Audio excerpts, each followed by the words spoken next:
अजून एक narco taste होणं गरजेचं आहे. सन 2093 मध्ये रामदास कदम यांच्या बायकोने स्वतःला जाळून घेतलं. ते जाळून घेतलं का तिला जाळलं का काय झालं हे देखील नार्कोटेक्समध्ये आलं पाहिजे.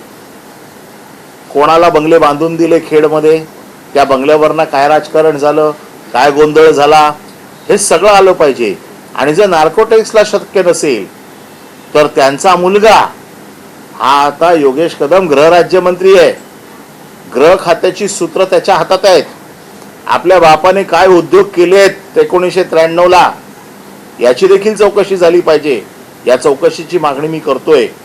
कारण आपलं ठेवायचं झाकून आणि दुसऱ्याचं बघायचं वाकून, ही जी पद्धत आहे या पद्धतीला आळा घालण्याची गरज आहे.